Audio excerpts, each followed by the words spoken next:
أعوذ بالله من الشيطان الرجيم بسم الله الرحمن الرحيم صلى الله على سيدنا Muhammad wa ala alihi wa sahbihi wa sallam. Donc, bienvenue aujourd'hui à un débat entre le frère Met Matim Ammar et le frère Karim Al-Hanifi. Donc, qui va avoir lieu sur le sujet, sur le thème de la da'wa, est-elle une hérésie contraire au Coran et à la Sunna? Ça va être un débat, Inch'Allah, de maximum 1h45 minutes, d'accord, avec une introduction de 10 minutes de chaque intervenant. Ensuite, 2 minutes d'intervalle entre chacun jusqu'à ce qu'on atteigne le maximum de 1h45.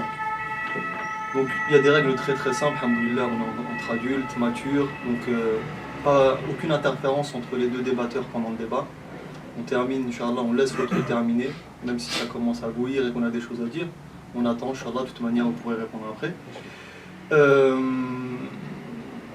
Donc je vais présenter les deux frères, Inch'Allah. Je vais commencer par le frère Met Matim Ammar, donc qui est un frère qui est assez connu maintenant, intervenant depuis pas mal d'années, auteur de pas mal d'ouvrages aussi, qui intervient sur YouTube sur des sujets principalement islamiques, en rapport avec l'islam et les sciences islamiques, et ce qui se passe un petit peu dans le monde francophone. Depuis plus d'une dizaine d'années, quinzaine d'années maintenant. 20 ans, si on compte les livres et tout. Et donc voilà. Le frère Karim Al-Hanifi, donc fondateur du CRRC, Centre de recherche en religion comparée, dont le travail principal, comme la plupart, beaucoup de gens le savent maintenant, son travail s'axe sur deux axes principaux. Donc c'est la da'wa et la propagation du message de l'islam, et la réfutation et la défense de l'islam contre les adversaires et les opposants de l'islam. Donc comme vous êtes maintenant, je pense, assez connu sur la toile, c'est pas la peine de faire une présentation plus longue que ça. Donc je vais vous laisser, Inch'Allah ta'ala. Vous aviez convenu que c'était le frère Karim Al-Hanifi qui commençait. Donc bismillah et bon débat, Inch'Allah. Inch'Allah, durant 10 minutes, c'est ça. 10 minutes chacun. Après, on n'est pas obligé de tenir 10 minutes. D'accord. Tu as 10 minutes pour exposer la chose. Très bien. Donc frère Ma'amar, salam alaikum wa rahmatullah. Donc alors je vais faire rapidement une présentation du thème. Donc en fait la thématique c'était de définir si oui ou non le débat interreligieux est-il contraire au Coran et à la Sunna. Est-ce que c'est une hérésie ou autre? Donc personnellement moi quand j'ai vu les points que tu as avancés, j'ai été un petit peu percuté et choqué. Pourquoi? Parce que j'ai pas retrouvé en fait l'aspect de ce que disent justement le Coran et la Sunna. Donc c'est justement le thème que nous allons aborder. Donc alors je vais commencer par être assez clair par rapport à des points que tu as signalés à l'intérieur. Donc c'est très simple. La loi islamique, elle doit être acceptée et applicable. L'acceptation, elle est obligatoire, c'est-à-dire que nous avons une loi qui a été faite pour les musulmans, mais elle est applicable selon des circonstances et un contexte particulier.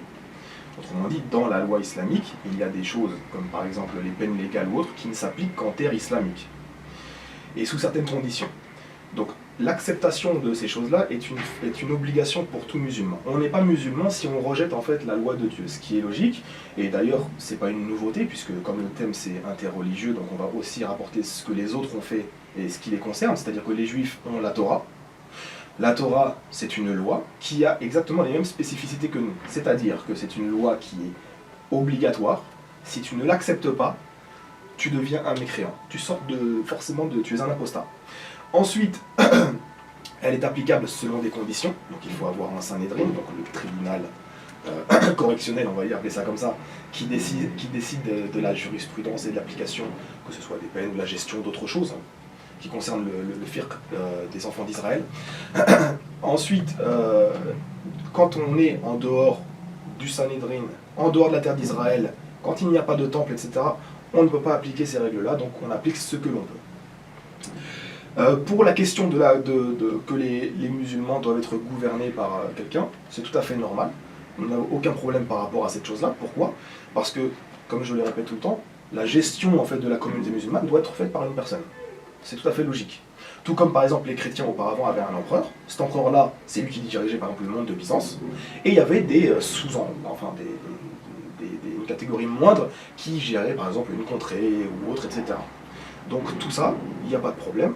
Par exemple, la France, elle est régie par aussi quelqu'un qui dirige le peuple, donc on n'a pas de problème. Il fait appliquer les lois du pays, on n'a pas de problème par rapport à cela. Pourquoi? Parce que c'est son territoire, c'est à lui que ça appartient, etc. Donc, pas de problème. Est-ce que la communauté musulmane doit avoir un dirigeant? Bien évidemment. Est-ce qu'elle doit appliquer la loi de Dieu dans un pays musulman? Bien évidemment. Cela est le Coran et la Sunna. Donc, sur ces choses-là, il n'y a pas de problème. De même sur l'application des peines légales, on voit que par exemple, chez les enfants d'Israël, il y a eu exactement la même chose. On prend la Torah, c'est rempli de peines légales. Il y a au moins une quarantaine de peines légales qui sont infligées pour les transgressions de cette loi-là. Bien évidemment, il faut avoir un tribunal israélite, donc ce qu'on appelle le Sanhédrin. Tout comme chez nous, il faut avoir un tribunal islamique qui peut décider en fait de l'application des peines. Tout comme on va aux USA, nous avons exactement la même chose. Ils ont une loi. Certains États appliquent encore des peines légales où on te tue, tu meurs parce que tu as transgressé la loi, tu as tué quelqu'un, etc. Une forme de talion qui t'arrive. Donc sur ces choses-là, il n'y a pas de problème. La loi française, idem. Jusqu'en 1981, on avait la peine de mort qui était active. La dernière personne qui avait été mise à mort, justement, c'était un maghrébin. Jusqu'en 1981. Après, il y a eu une abrogation et désormais, c'est des peines d'emprisonnement ou des peines financières. Chacun décide de la chose, sauf que nous, on a une loi, et cette loi-là, quand elle est dans un pays islamique, on doit l'appliquer, on n'a pas de problème. Ça, c'était pour clarifier les choses. Deuxièmement, tu as cité une dizaine de points. Donc, il y a à peu près 2-3 points qui je viens d'essayer de clarifier la chose dans l'introduction. Mais il y a d'autres points que tu as avancés qui, moi, m'ont semblé un peu étranges. Je vais les prendre dans le désordre comme ça, parce que comme je t'avais dit que je ne ferais qu'une improvisation, c'est-à-dire que je me suis noté des points, mais j'ai pas préparé spécialement la chose. Pourquoi? Parce que quand tu avais dit dans ta vidéo que j'avais un avantage par rapport à que j'avais un mois connaissant tes questions, justement, je me suis dit, pour enlever cet avantage, entre guillemets, je ne vais pas préparer la chose et je vais venir, un peu, pas durant touriste, mais voilà, on va faire de l'improvisation. Donc, par exemple, tu as cité dans un des points, donc de mémoire c'était le point numéro 7, tu avais cité que Ahmed Didat avait déjà fait le travail, donc qui peut faire mieux qu'Ahmed Didat? On ne peut pas. Donc comme on ne peut pas faire mieux qu'Ahmed Didat, pourquoi ne pas, lui-même n'a pas convaincu les gens, donc puisqu'il n'a pas convaincu, qui peut faire mieux? Pourquoi ne pas plutôt distribuer ses vidéos, etc. Alors moi personnellement j'ai été un petit peu choqué parce que ça voudrait dire qu'avant Didat et après Didat, il n'y a plus de science. Ahmed Didat il a fait un très gros travail, qu'Allah le récompense pour cela. Pourquoi? Parce que justement, pendant des décennies, il a fait de la prédication aux gens du livre. On demande à Dieu qu'il l'agrée dans sa plus grande miséricorde et qu'il le mette même avant nous parce qu'il a fait un énorme travail. Nous on est là et voilà, c'est un cadre beaucoup plus sympathique peut-être que Ahmed Didat a vécu en Afrique du Sud ou autre. Par contre, là où je ne suis pas d'accord, c'est que si Ahmed Didat a fait un travail, on est en 2017. Il y a des choses du shirk qui ont été déjà répondues où c'était des erreurs réelles et sérieuses et nous avons le devoir, nous en tant que musulmans, de corriger afin de purifier la da'wah. Moi, ce que je n'ai pas compris, c'est que, en disant cela, j'ai l'impression qu'en fait, tous les chercheurs ou autres qui vont venir derrière lui ne servent en fait à rien. Et donc, la problématique qu'il y a, c'est que tu n'as personnellement aucune compétence pour juger de cette chose-là. Ça veut dire que tu débarques dans un domaine que tu ne connais pas, tu es comme un Indien dans la ville, tu ne connais pas le sujet. Si tu viens dans mon domaine, 5 minutes, et je vais te laisser la bouche ouverte comme un crocodile. Comme ça, pourquoi? Parce que tu ne connais pas la chose. Donc le but, c'est quoi? C'est que tu comprennes que après Ahmed Didat, il y a d'autres chercheurs qui viennent essayer de faire, non pas mieux, on essaie de faire ce que l'on peut justement pour essayer de prêcher la bonne parole, selon notre référentiel. Jusqu'à preuve du contraire, tu as aussi reproché le fait que en fait, on fait du débat interreligieux, et donc c'est une hérésie de le faire, etc. Mais jusqu'à preuve du contraire, tu fais la même chose. C'est-à-dire que tu as demandé à Majid Oukacha un débat. Donc tu fais en fait la même chose. Si nous on fait du débat interreligieux, c'est pas pour se regarder dans les yeux et pour faire comme les enfants d'Abraham, où tout le monde est beau, tout le monde est d'accord. Absolument pas. Quand on fait du débat interreligieux, c'est pour convaincre l'autre que nous sommes dans la vérité, que nous voulons vous ramener à cette vérité. Bien évidemment, c'est très propre et personnel, puisque c'est nous qui considérons avoir la vérité. L'autre personne ne va pas considérer cela. Donc le but, c'est de la convaincre et de la ramener. Ensuite, qu'est-ce qui se passe? Nous répondons à des ambiguïtés, et ça, c'est très très important. Pourquoi? Parce que le fait de répondre et de défendre l'honneur du prophète sallallahu alayhi wa sallam, c'est le plus grand des combats qu'on peut faire ici. Pourquoi? Parce qu'en fait, on rabaisse notre religion, on critique l'islam, etc. Donc, au moins avoir une petite aïza, une petite fierté et prendre voilà, la communauté un peu en main sur ce domaine-là et répondre. Pourquoi? Parce que moi, je reçois mais des centaines de mails et de messages de gens qui me disent « Je perds la foi, je suis en dépression, aide-moi, etc. » Parce que les gens, justement, ils sont dans une problématique. Ils vivent dans des ambiguïtés. Et nous, notre rôle, c'est pas de parler de Pierre-Paul Jacques, non. C'est de pouvoir mettre une ceinture de sécurité autour de la communauté musulmane afin qu'elle ne flanche pas. Ces gens-là ne te prennent pas ton corps. Franchement, il y a une différence entre quelqu'un qui te prend ton corps dans une guerre et quelqu'un qui te prend ton âme dans une guerre spirituelle. Moi, franchement, quand je vois quelqu'un qui meurt martyr, si cette personne-là, elle a vraiment le degré de martyr, parce que Dieu seul sait réellement la chose, eh bien, c'est une chose, mais l'inverse, c'est quoi? C'est que l'inverse, tu vas en enfer. La personne te ramène en dehors de l'islam. Donc il faut protéger ces gens-là. Pourquoi? Parce que ça, c'est très important. Ces gens-là, ils sont dans le doute continu. Donc voilà, moi, ce que je veux t'expliquer, c'est que le débat interreligieux, outre le fait que le Coran et la Sunna, comme on va le voir, le valident absolument, mais c'est que dans notre circonstance à nous, c'est très très important de le faire. Tu as dit aussi d'autres points, on ne va pas tous les aborder ici maintenant, on va les faire à travers la discussion. Tu avais dit aussi par exemple qu'il n'y a plus de chrétiens. Étant donné qu'il n'y a plus de chrétiens, il n'y a pas de débat interreligieux à faire. Très bien. Moi, non, mais, pardon, excuse-moi, laisse terminer même sur son argumentation. Donc le point ici, c'est de dire qu'il n'y a plus de chrétiens. Moi, personnellement, je vois ici, en fait, soit une ignorance du terrain, parce qu'en fait, c'est faux. Tu compares Jacques Chirac ou autres qui, par exemple, ne sont pas chrétiens, en tout cas comme nous on le conçoit, etc., et qui sont plutôt des gens qui sont laïcs et autres, avec des vrais chrétiens. Nous, on débat avec des théologiens, ou alors des prêtres. C'est pas la même chose, ce sont deux choses complètement différentes. Alors après, voilà, on essaie surtout de toucher les gens qui ont critiqué l'islam, ou alors des théologiens spécifiques. Mais de dire qu'il n'y a plus de chrétiens, pour moi, c'est une hérésie. Pourquoi? Justement, parce que pour moi, c'est une contradiction avec le Coran. Allah subhanahu wa ta'ala te dit dans la sourate 3, verset 55, 5, 14, que les chrétiens, il y en a jusqu'à la fin des temps. Jusqu'au jour du jugement, il y aura des chrétiens. Toi, tu me dis, il n'y a plus de chrétiens. Donc c'est une contradiction avec le Coran. Et justement, nous, on rencontre des chrétiens du matin au soir. Et donc nous faisons da'wa comme on peut. Donc je vais rester sur ces points-là. Comme ça, moi, ça me suffit. Juste dire pour terminer que l'interreligieux, il faut quand même que tu comprennes une chose, c'est que c'est la matière principale du Coran. En fait, c'est la matière principale. Pourquoi? Parce qu'en fait, la matière principale, c'est le tawahid. Mais la base de l'interreligieux, c'est le tawahid. On nous parle des messages antérieurs, on nous parle des messages du passé, on nous parle des gens du livre, etc., etc. Et donc, si tu regardes bien, si tu réunis, si tu fais le jma' de tous les versets qui parlent de cela, c'est la matière première du Coran, la matière interreligieuse. Donc, dire que c'est contraire au Coran, à la Sunna, et on verra ça par la suite, pour moi, je pense que ça a un véritable problème. Merci bien. Merci, donc Karim. Donc, tu as fait 10 minutes 45. Bismillah, mon frère mathématique, à toi. Merci. Alors, la première des choses, c'est que tu m'as avancé 3 points par rapport aux questions que j'avais abordées dans ma vidéo. Et je vais les mettre de côté pour éviter de m'étaler trop longtemps sur le temps qui m'est imparti. Et que par conséquent, je vais aller directement au préambule de ma motivation. Donc je garde les 3 points sur lesquels tu trouves une contradiction de côté. Et si je les oublie, tu me feras rappeler afin que je puisse te répondre à ces 3 points sur lesquels tu trouves des contradictions. Donc je les ai notés ici et on y reviendra après. Alors, la première des choses, bien évidemment, avant toute chose, je te suis grandement reconnaissant, et je le dis du fond du cœur, Dieu soit témoin, d'avoir accepté le débat. Comme tu le sais, tu es le premier, en plus tu t'es déplacé, en dépit des propos que certains ont tenus vis-à-vis de moi-même, voire même de certaines pressions que j'ai pu entendre. Donc c'est tout à ton honneur. Ce qui m'a conduit à revoir un certain nombre de mes questionnements et à passer des propos que je considérais relativement virulents. Je pense que c'est mon devoir de faire un retrait d'un certain nombre de propos. Ce qui est la moindre des choses, parce que ta démarche prouve ta sincérité. Alors, ce qui nous conduit aujourd'hui à nous rencontrer, j'ai réalisé une vidéo dans laquelle je posais, non pas à toi personnellement, mais à tous ceux comme toi, qui s'inscrivent dans cette activité du débat interreligieux, 10 questions. Lesquelles me font tout dire que le débat interreligieux, dans ce contexte, est parfaitement contraire au Coran et à la Sunna.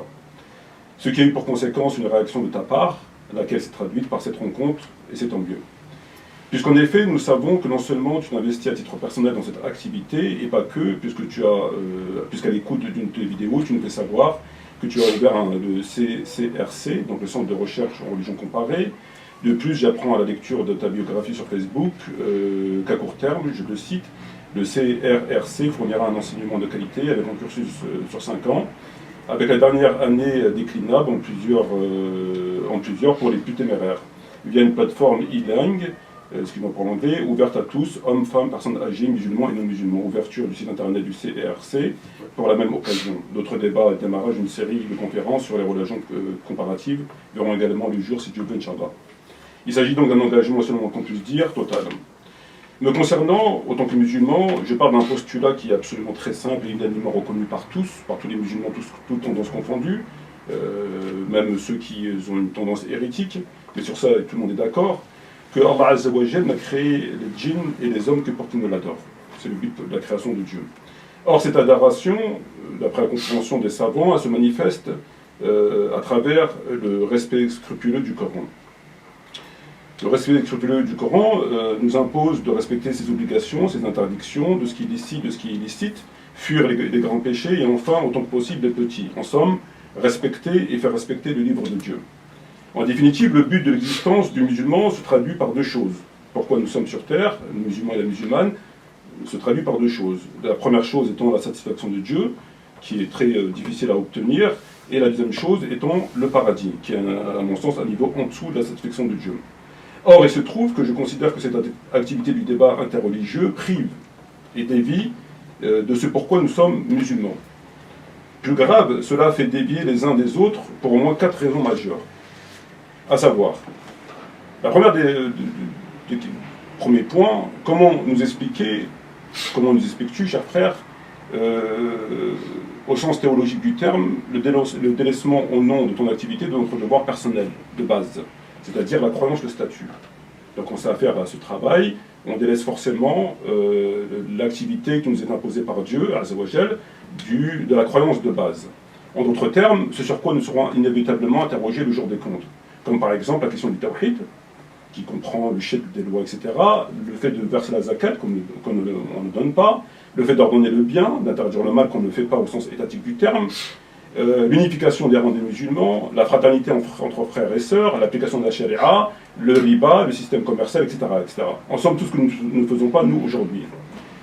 C'est le premier point. Incite, en tout cas, je le considère à travers ton activité, à la distraction, et donc à l'insouciance, et donc à la désobéissance, et donc à la transgression des textes. Comme le font par exemple Tariq Ramadan, Bajrafil, Timera, Rachid Abou Daifa, et puis généralement la Sek Anadadrai, ou encore la Jamaat Tablir, dans un tout autre registre, mais avec des points communs, celui d'imposer un islam apolitique et donc hérétique, avec toutes les conséquences que cela entraîne.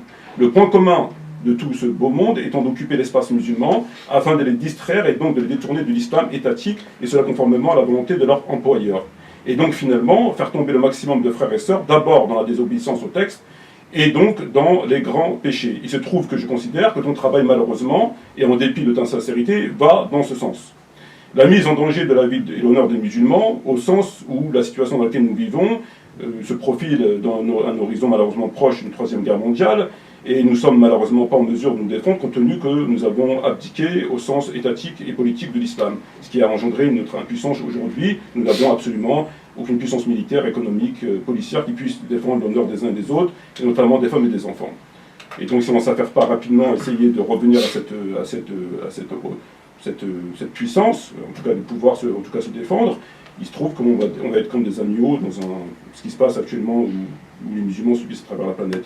Et finalement, le retard que cela occasionne. Nous savons que les sociétés occidentales travaillent depuis des siècles et des siècles, et ils sont parvenus à un niveau de technologie très avancé, militairement, l'organisation, l'Europe unie, etc., etc. Donc il fait une puissance manifeste, et contrairement à nous-mêmes, nous sommes encore à l'époque du chameau, puisque nous n'avons absolument rien, ni unité, ni militaire, ni armes, ni technologie, et cela est le fait, et la conséquence première, d'un renoncement à un islam politique, donc étatique, qui incite les musulmans justement à œuvrer pour avoir la puissance de jadis, qu'on appelle l'âge d'or de l'islam. Donc, ma première question, cher frère, ce sera la suivante, qui est très simple. Alors, au nom de quelle loi, de quelle science peut-on délaisser son devoir de base précédemment cité, ce sur quoi nous serons interrogés le jour des comptes, pour faire le débat, par exemple, interreligieux. Au nom de quelle science, de quel texte, au nom de quelle loi, peut-on se détourner du travail, des obligations que Dieu nous a imposées, et finalement de sortir du haram dans lequel nous vivons, parce que malgré nous, puisque notre situation elle est là avant qu'on vienne au monde, malheureusement, donc pour choisir finalement ce chemin et délaisser le chemin que Dieu nous a imposé, tu te bases sur quoi?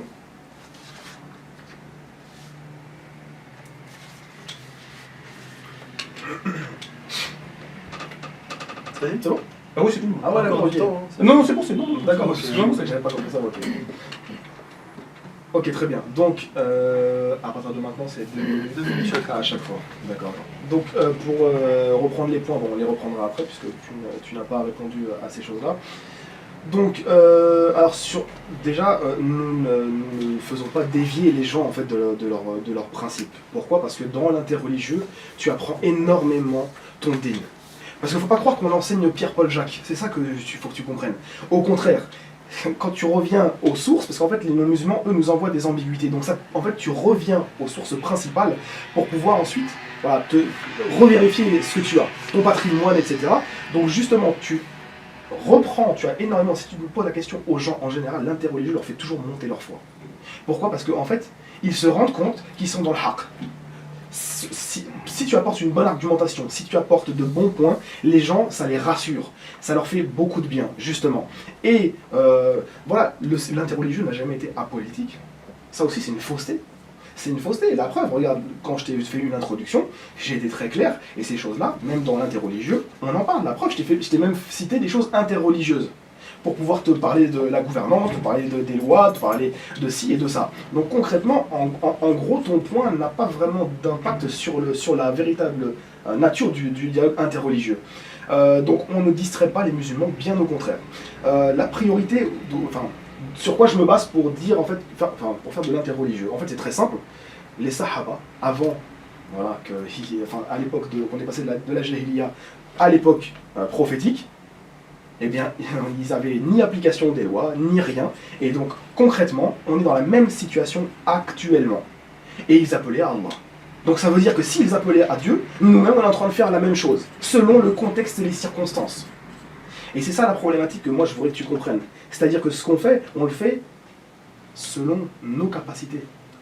On fait au mieux, en tout cas, pour essayer de sauver les musulmans, en tout cas, essayer de sauver leur âme de cette manière-là. Peut-être que toi, tu peux considérer que ce n'est pas la meilleure des choses, mais en tout cas, on essaie de le faire au maximum parce que ni l'interreligieux ne sont apolitiques, ni on les distrait, bien au contraire, ça les oriente vers un islam qui est, entre guillemets, purifié, parce que tu enlèves les ambiguïtés qui existent. On laisse la parole au frère Merci. Bien sûr.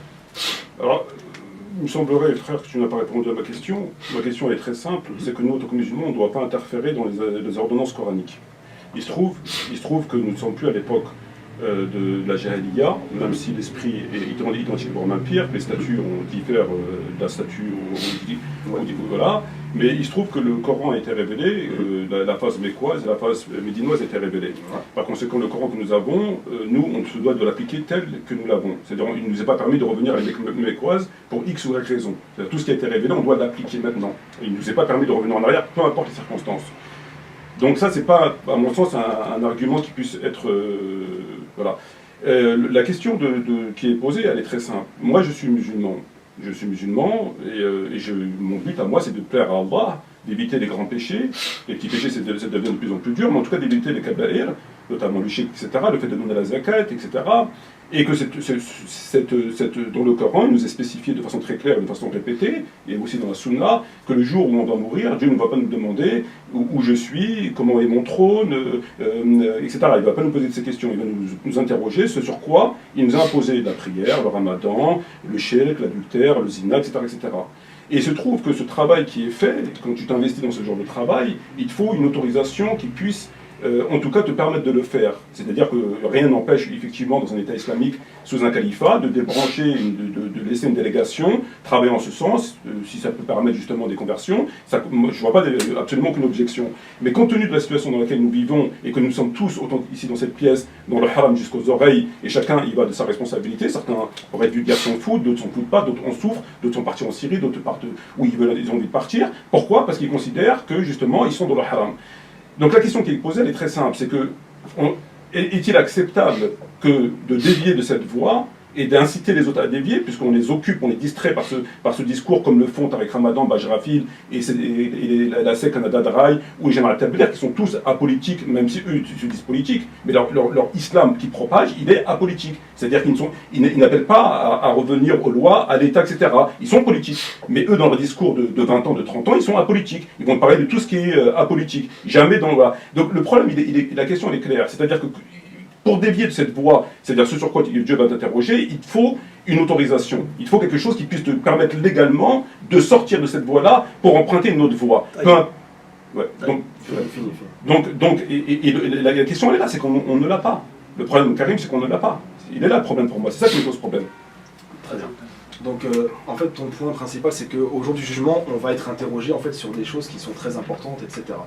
Très bien, sauf que tu vas aussi être interrogé par rapport à l'appel que tu as fait à Dieu. C'est aussi un fard d'Aïn de faire cette chose-là. C'est aussi un fard kifaya au niveau communautaire, mais concrètement, c'est un fard d'Aïn d'appeler les gens à la religion. Donc concrètement, ça veut dire que tant que je n'ai pas, par exemple, un gouverneur musulman, je ne peux pas appeler à Dieu. Mais ça, c'est un non-sens absolu. Puisque les sahaba, à l'époque, c'est pour ça que j'ai pris cette chose-là, appeler à Dieu, même si c'était des mouchriquins, donc c'est, entre guillemets, encore pire que des gens du livre, puisque au moins eux, ils ont une connaissance de Dieu. Donc en fait, si tu veux, le fait qu'ils le faisaient, alors qu'il n'y avait ni gouverneur, ni d'application de rien, ça veut dire qu'en fait, ils seront interrogés aussi par rapport à cette chose-là. Et nous, c'est ce que nous essayons de faire. On essaye d'appeler à Dieu selon justement les prérogatives que Dieu a données dans le Coran. Le Coran, il est clair. Sourate 3, verset 64, il ne faut pas que tu zappes tous ces versets-là. Il faut que les gens du livre viennent à une parole commune entre nous et vous, de n'adorer qu'un seul Dieu. Ça, le fait que Allah dit dans le Coran, Sourate 16, verset 125, que voilà, il faut appeler au sentier de ton Seigneur.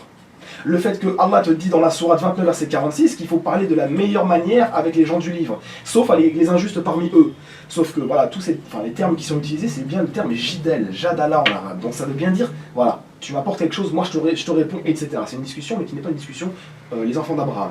Ce n'est pas ça, d'accord? Donc le but c'est de ramener les gens vers voilà, la voie de Dieu. Le Coran te dit dans la Sourate 41, verset 33, qu'il n'y a pas meilleure parole que celui qui appelle à la religion de Dieu. Toi tu me dis non, limite c'est presque inutile. Non, nous on veut justement appliquer cette chose-là. Allah te dit dans la Sourate 12, verset 108, la même chose. Ma voix, j'appelle les gens à la religion de Dieu. Donc nous on applique ces versets-là. Sauf que comme il n'y a pas, pour toi, tant qu'il n'y a pas un gouverneur qui dirige la communauté islamique, alors à ce moment-là on ne peut absolument rien faire. Ce qui est une hérésie, parce qu'à ce moment-là, si pendant 300, 400 ans il n'y a absolument aucun gouverneur, à ce moment-là, en fait, on ne fait plus rien. Et on sera interrogé sur cela, justement. Qu'est-ce que tu as fait pour sauver les âmes des musulmans, selon ton contexte, selon ta circonstance? Ce que tu as appliqué, tu l'as fait selon tes circonstances aussi. Pourquoi? Parce que je vais donner un exemple qui est très clair et je terminerai là-dessus. Regarde les enfants d'Israël, à l'intérieur du Coran. On ne va pas sortir des autres sources, hein. On reste dans le Coran. Allah leur demande d'appliquer la Torah. Mais lorsqu'il leur demande d'appliquer la Torah, Allah sait qu'il n'y a plus de Sanhedrin. Il sait qu'il n'y a plus de temple de Jérusalem. Donc ça veut dire que les 3 quarts de la Torah ne sont plus applicables. Pourtant, il leur dit d'appliquer la loi. Ça veut dire que selon les temps et les circonstances, on applique la loi de Dieu comme nous le pouvons. Et bien nous, selon nos temps et nos circonstances, nous appliquons ces versets-là pour justement appeler les gens au sentier de notre Seigneur. Tu as 3 minutes pour faire une Comment 3 minutes. 3 minutes, d'accord. Merci. Alors, moi, concernant la Torah, personnellement, ce que dit la Torah, ça me passe par-dessus la tête, puisque la Torah, il y a tout à manger, à boire pour tout le monde. Ce que peut dire la Torah, mais ce n'est pas mon livre de référence, je ne peux pas me baser sur la Torah pour en tirer des enseignements. Effectivement, tu as rappelé un certain nombre de points qui s'avèrent tout à fait exacts. Le fait de rappeler les gens vers la da'wa, le fait de faire ce travail, à aucun moment j'ai pensé que Dieu interdirait aux uns aux autres de discuter, d'aller vers autrui. Dieu n'a jamais interdit d'aller parler à un polythéiste, d'aller parler à un chinois, d'aller parler à un chrétien, un bouddhiste. Ça, c'est tout à fait normal. Cependant, ces choses, les versets que tu as cités, ils sont encadrés dans un contexte qui est le Coran. Le Coran, pour comprendre le Coran, il faut avoir une lecture totale du Coran et une appréciation en rapport avec les sujets divers. Si on revient à cette lecture du Coran, nous trouvons la question de la da'wa. La da'wa s'est faite à l'époque du prophète Mohammed, une fois que le Coran a été révélé, notamment la deuxième partie médinoise, par la guerre, notamment la sourate At-Tawbah, verset 29, et les gens du livre jusqu'à qui paient la jizya en étant humiliés. Donc Dieu demande aux prophètes et aux compagnons, choses qu'ils ont faites, de combattre les gens du livre, juifs et chrétiens, par le sabre, et de ou ils s'islamisent, ou ils payent la jizya, sourate 9, verset 29. Et donc la darwa qui s'est faite, notamment jusqu'à Poitiers, s'est faite dans un cadre légal, qui est celui-ci. Ce qui n'empêche évidemment pas, compte tenu de notre impuissance, d'avoir recours à d'autres moyens, c'est pas une innovation. Venir nous dire ensuite, vous pensez que j'aurais dit que bon, si on fait de la darwa par le sabre et rien d'autre, ça c'est un avis qui est faux. Et on utilise les moyens qu'on a, il n'y a absolument aucun problème sur ce point. Néanmoins, il y a un principe fondamental dans l'islam, c'est que le musulman doit revenir au texte. C'est un principe fondamental. Et que par conséquent, dans ce retour vers les textes, la question de ne pas avoir de gouverneur et donc ne rien faire, c'est pas ce que j'ai dit non plus. C'est-à-dire que moi je considère que le débat interreligieux, comme le débat avec les chiites, comme le débat avec les politistes, comme le débat avec toutes les personnes qui sont sur la terre, est tout à fait légal. À une seule et unique condition, c'est que avant cela, les musulmans ont travaillé, ont œuvré pour instaurer rétablir leur situation, qui leur permet dans un premier temps d'être conformes à ce que Dieu leur demande, et dans un deuxième temps de ne plus être des victimes. Par conséquent, je te prends deux exemples. Tu prends un musulman, tu prends un autre musulman. Tu as un musulman qui, aujourd'hui, vit même à Paris, on va dire, et qui s'évertue tous les jours, tant bien que mal, d'essayer de revenir au Coran. Il ne paie pas la zakat, il fait du chef dans les lois, il est obligé des fois de porter plainte, il est obligé de payer la TVA, bref, bon, on a une situation dans laquelle on vit. Et que ce musulman constate, d'après lecture du Coran, constate qu'il est dans le haram jusqu'aux oreilles, c'est une évidence. Et que demain on peut venir violer sa femme parce qu'il n'a aucun moyen, et que le diable travaille pour qu'on massacre des musulmans, comme on l'a fait jadis en Bosnie, aujourd'hui en Syrie, et visiblement on ne tire pas la leçon de tout cela. Alors qu'on devrait tirer la leçon de tout cela. Et cela est la conséquence directe de la non-application du Coran. Ce qui veut dire en d'autres termes que la première des choses que doit faire un musulman, si tu prends deux musulmans, le musulman ne doit pas s'affairer à aller voir les chrétiens s'ils sont égarés ou s'ils ne sont pas égarés, et le pourquoi du comment, avant toute chose que Dieu lui demande, c'est déjà de travailler sur son âme à lui, c'est-à-dire déjà de revenir à la conformité des textes pour pouvoir être préservé le jour des comptes au niveau du châtiment qui l'attend, de s'occuper des musulmans et donc de la situation de l'islam, et après, effectivement, s'il a envie de faire des débats interreligieux, ou s'il veut faire des débats avec les chiites, ou s'il veut faire des débats avec les soufis, il peut le faire, ça ne cause aucun problème, mais j'ai du mal à concevoir à la lecture du Coran et de la Sunna qu'aujourd'hui un musulman, vivant dans cette situation dans laquelle il est, met de côté de tout cela, la zakat, je ne paie pas la zakat, c'est pas grave, tout ça, de ce que Dieu a imposé, et je vais m'occuper des chrétiens pour voir s'il est égaré ou pas. Avant de guider les gens, il faut se guider soi-même. Avant de sauver les âmes des autres, il faut sauver sa propre âme. Avant de sauver la famille des autres, il faut sauver sa propre famille. C'est un principe universel. On ne peut pas les délaisser.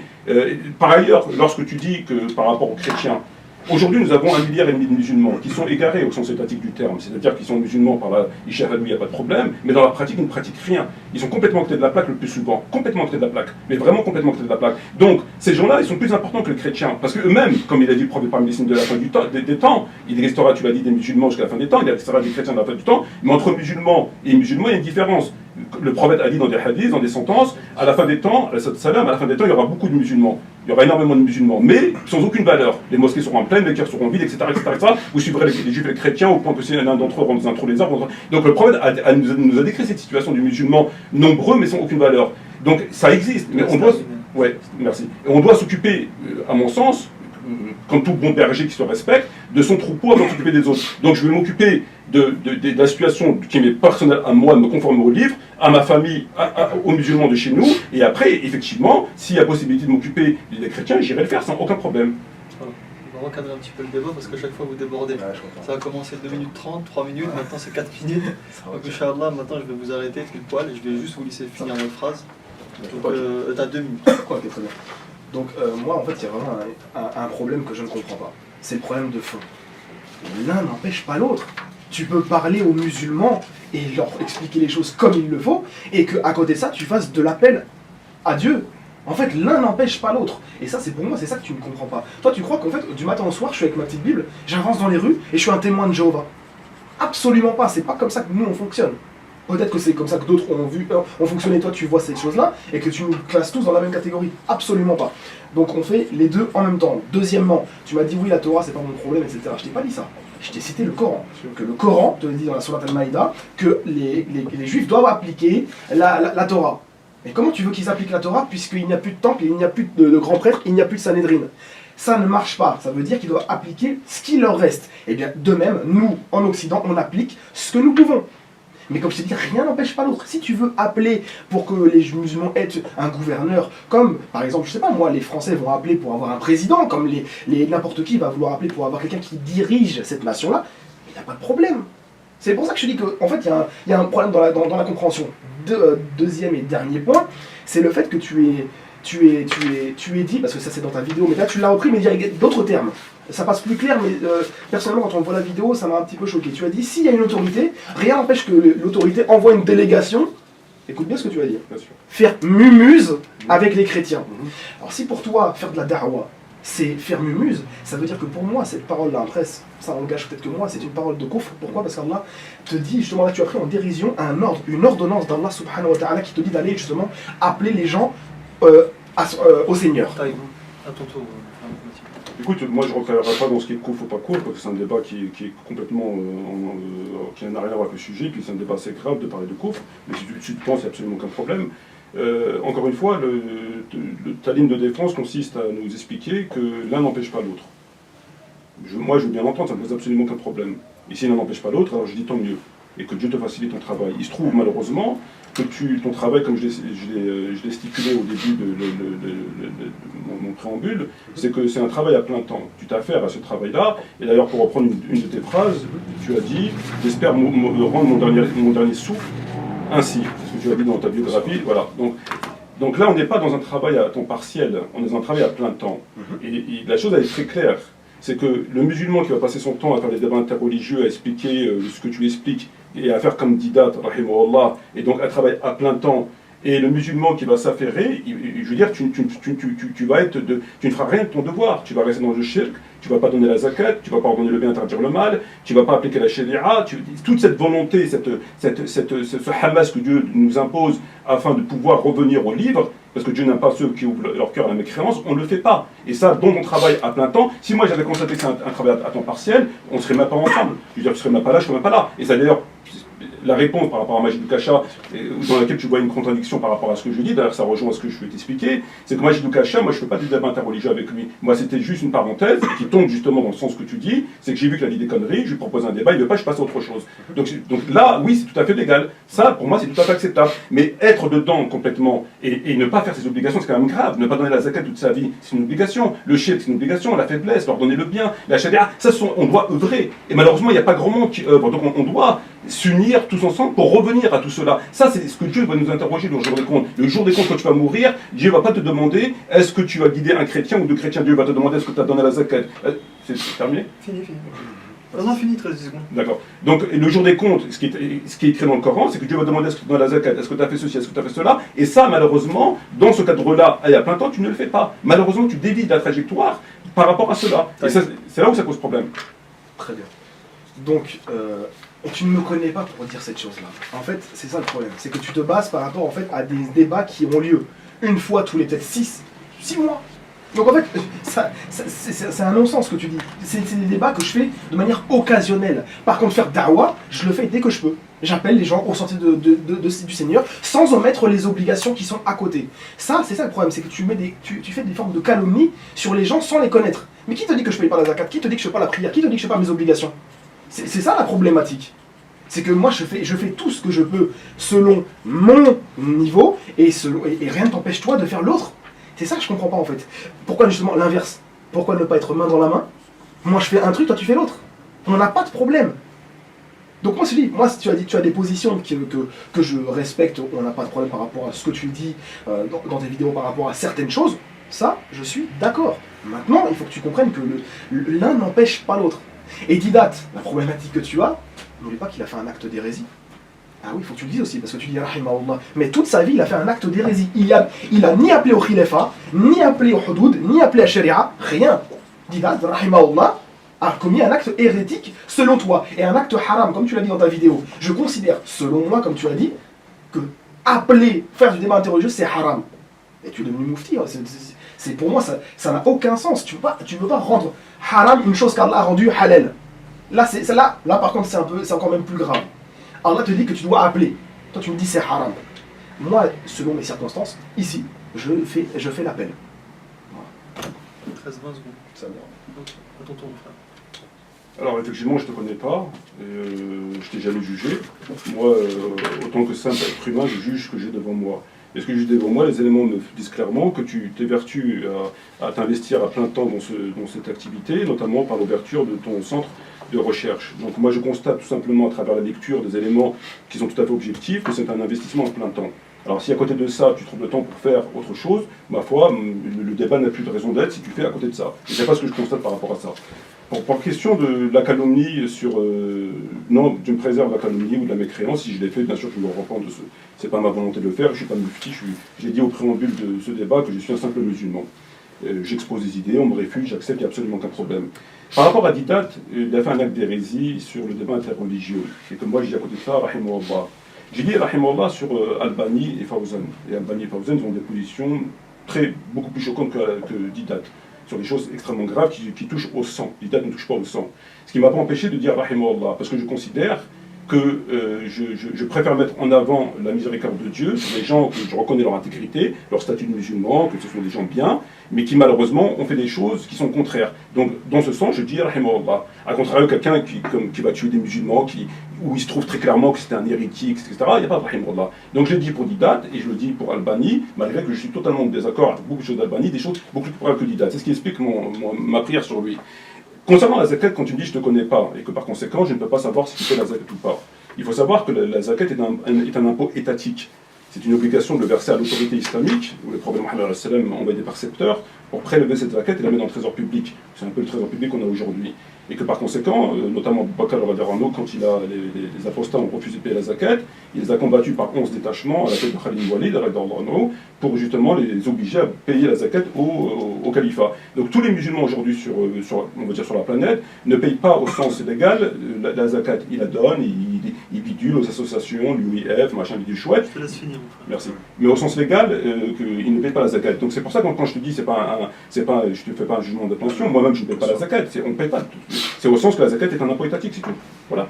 La différence finale, c'est qu'il y a ceux qui veulent y revenir et ceux qui se complaisent, c'est tout. D'accord, très bien. Donc, alors, ce que je constate, moi, en fait, si tu veux, c'est qu'en fait, c'est un débat qui est clos. Pourquoi?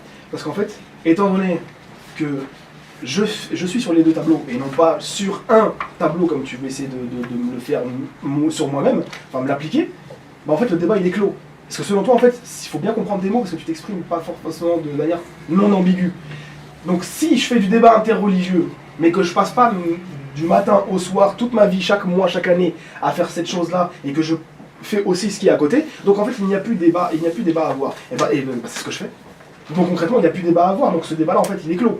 Donc ensuite, par rapport à que le fait que je fais le CRRC, bah oui, justement, je fais le CRRC justement pour appeler au sentier de mon Seigneur, mais ça ne m'empêche pas de faire les choses qui sont demandées à côté. C'est pour ça que je dis qu'en fait, tu pars d'un principe, comme si on était comme je dis, les gens des bisounours, des gens qui sont comme des témoins de Jéhovah, on est là, du matin au soir, je fais de la da'wa. Oui, je fais de la da'wa, oui, certes, mais ça ne m'empêche pas d'appliquer, de demander l'application des choses. Selon notre contexte, je suis désolé, si on ne peut pas payer la zakat de manière étatique, alors à ce moment-là, on la paye comme on peut. Comme je t'ai cité tout à l'heure, et je crois que tu n'as pas compris l'argument, Allah dans le Coran demande aux enfants d'Israël d'appliquer la Torah.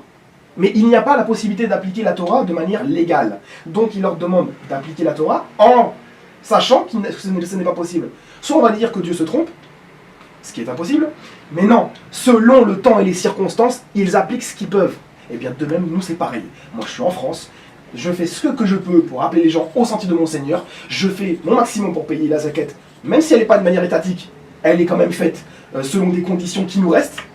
Donc, et c'est pareil pour la prière et toutes les autres choses. Donc je comprends pas en fait ce point-là, comme je dis, le débat, en fait il est clos.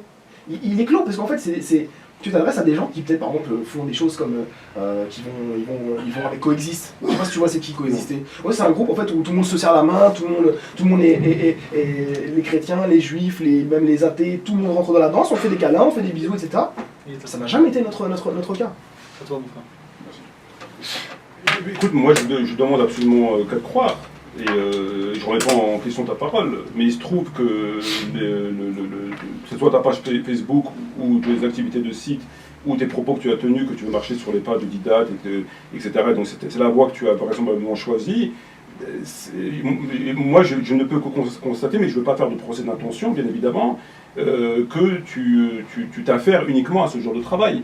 J'ai pas vu de vidéo que tu as faite pour dénoncer telle chose, j'ai pas vu de vidéo que tu as faite pour dénoncer tel prédicateur, j'ai pas vu de vidéo que tu as faite pour dénoncer la question du tawhid, etc. Donc ça, moi, j'ai pas vu. Donc maintenant, si tu fais ce travail en parallèle Et que ce travail, en parallèle, qui est le plus important, ce sur quoi on sera interrogé le jour des comptes, prédomine sur le travail de l'interreligieux. Je considère que c'est une condition sine qua non. Dans ce cas-là, le débat est clos.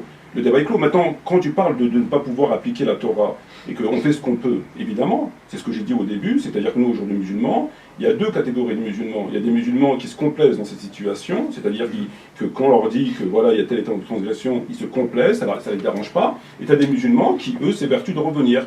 Et le problème, il se pose précisément ici, c'est-à-dire que nous autres, aujourd'hui, tous qu'on est, autant qu'on est ici, on est tous en transgression par rapport à des fondamentaux de la religion. Et que la chose qui est demandée aux musulmans, c'est de revenir et s'évertuer à revenir au texte, afin le jour des comptes, justement d'avoir cette argumentation selon laquelle j'ai pas fait mais j'ai pas pu. Sinon pas j'ai pas fait mais je faisais autre chose. C'est là le problème. Mais maintenant si toi tu me dis que tu t'affaires à faire le travail qui consiste à revenir au tawhid, qui consiste à donner la zakat, qui revenir au califat, qui revenir à la question du sang, qui revenir à la question d'ordonner le bien, interdire le mal, la chaleur, etc. Dans ces cas-là, moi, ça ne me cause absolument aucun problème.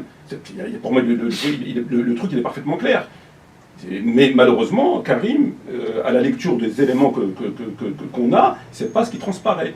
Je suis désolé, c'est pas du tout ce qui transparaît. Moi, j'ai pas vu une vidéo de toi où tu expliquais pourquoi ceci ou pourquoi cela, j'ai pas vu. Je suis désolé. Et tu n'as pas la possibilité de pouvoir changer l'orientation coranique qui nous impose ce devoir. Dieu nous impose ce devoir, pas un autre devoir, avant toute chose. Très bien.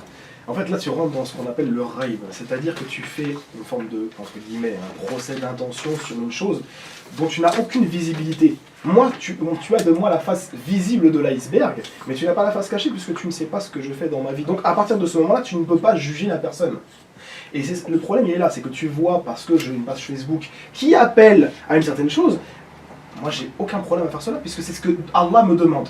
Donc je fais cette chose-là, mais rien n'empêche, ça c'est en amont et en aval, de faire d'autres choses dans mes possibilités pour pouvoir avoir des choses que nous avons citées en introduction. Donc moi ce que je comprends pas c'est ça en fait. Ce débat-là, comme je t'ai dit, pour moi il est clos. C'est-à-dire qu'en fait c'est une chose qui est basée sur une parole vis-à-vis de ma page Facebook. Oui c'est normal parce qu'en fait c'est un projet que je fais. Donc dans ce projet-là, je ne vais pas introduire ces choses-là dedans, puisqu'en fait là c'est de l'appel à la da'wa, où on essaie d'appeler au tawhid maximal. Mais dans cette chose-là, rien n'empêche après de pouvoir discuter de sujets qui sont beaucoup plus complexes, et que ni toi ni moi, entre guillemets, n'avons vraiment les compétences pour en parler. On en parle de manière voilà, simpliste, mais concrètement, je t'ai dit en introduction les points qui sont importants pour la foi du musulman, et c'est la réalité. Donc je ne peux pas être plus clair que ça. Mais maintenant, ici, dans notre circonstance, nous faisons juste de l'appel à la religion de Dieu. C'est tout. À toi, mon frère. Écoute, moi, bien évidemment, je ne connais pas, comme tu dis, la vraie. Moi, je juge par rapport aux éléments qui sont devant moi. Je ne te connais pas, tu ne me connais pas, je ne rentre pas dans ta vie privée, et je n'ai pas du tout l'intention de rentrer dans la vie privée de quoi que ce soit. Il se trouve, et je pense que je ne suis pas le seul à le penser, que c'est un investissement d'engagement à plein temps, candidat par exemple, et non pas un investissement alterné.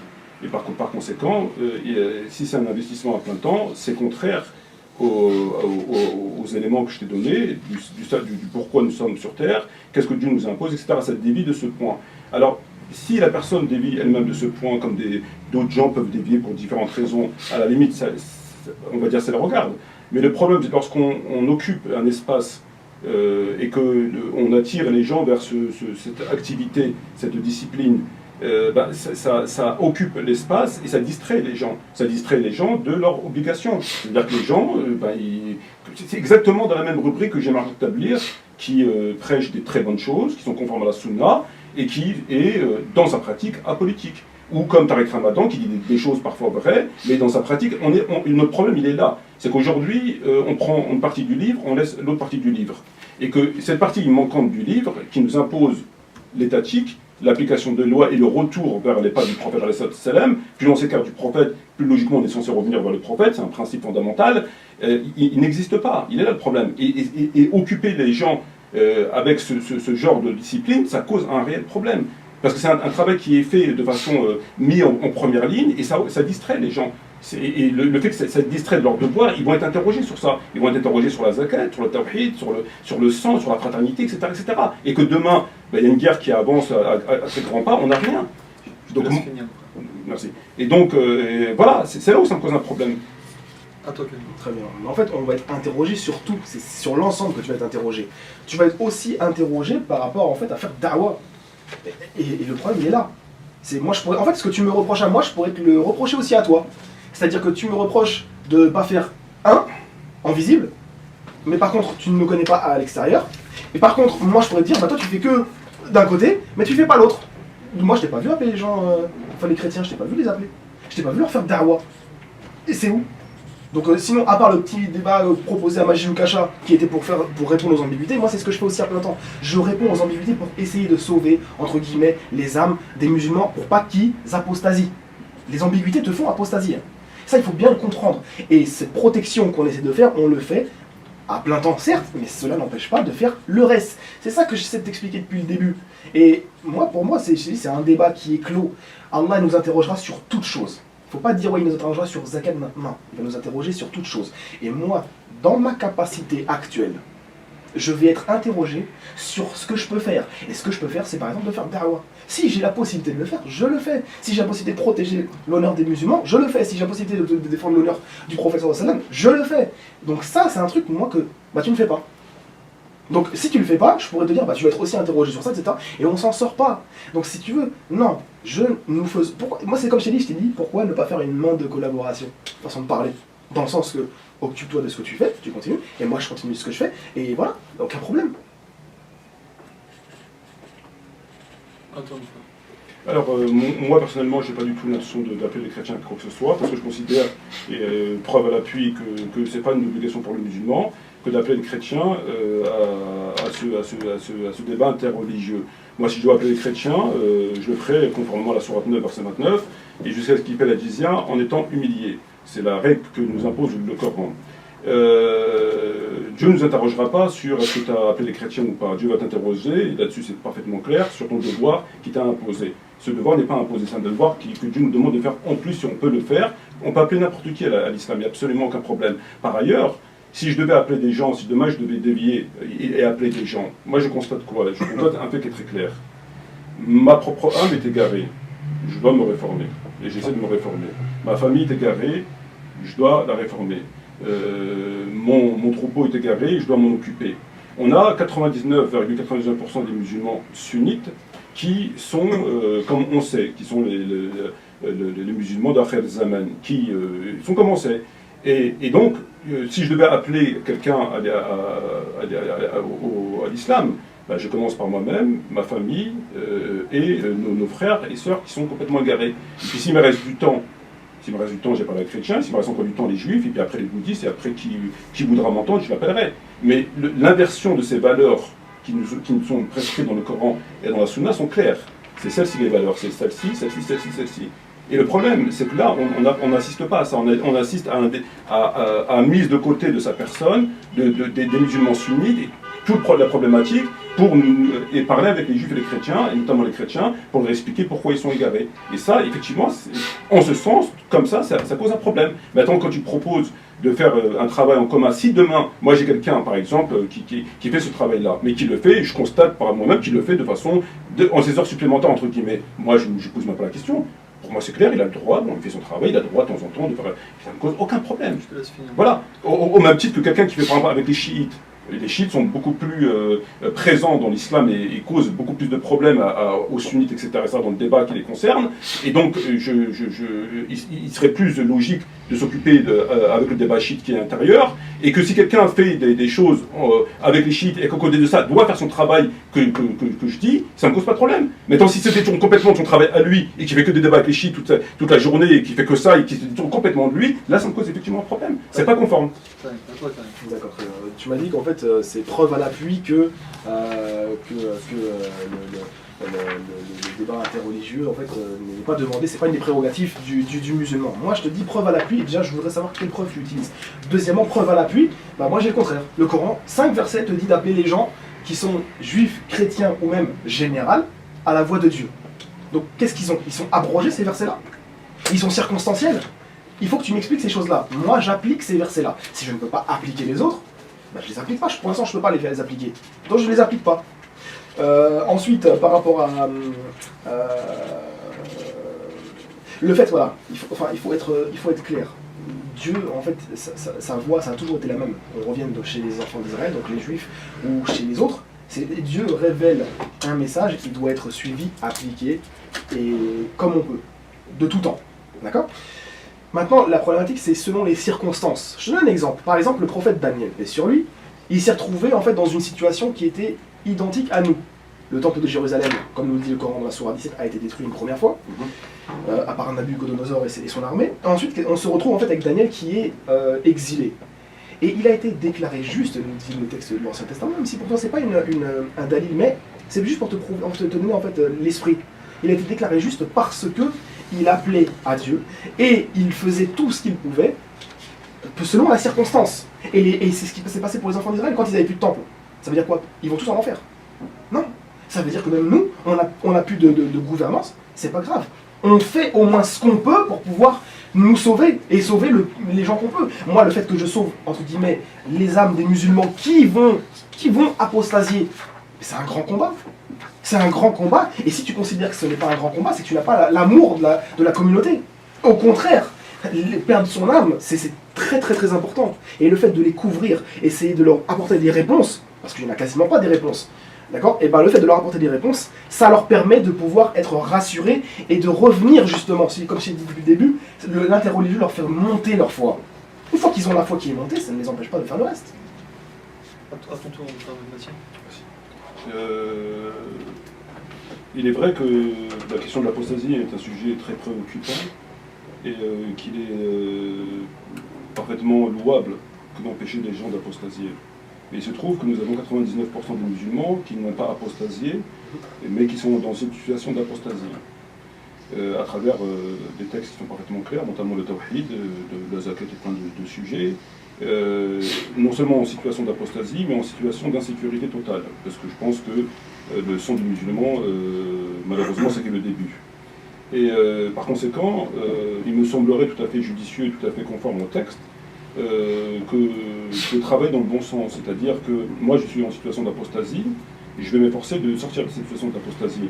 Mon frère qui est ici à ma droite est dans une situation d'apostasie, je vais aller le voir pour lui dire, écoute frère, n'écoute pas celui-là, n'écoute pas celui-là, il y a ça, il y a ça, il y a ça, fais attention à toi. Et je vais faire une communication chez nous d'abord.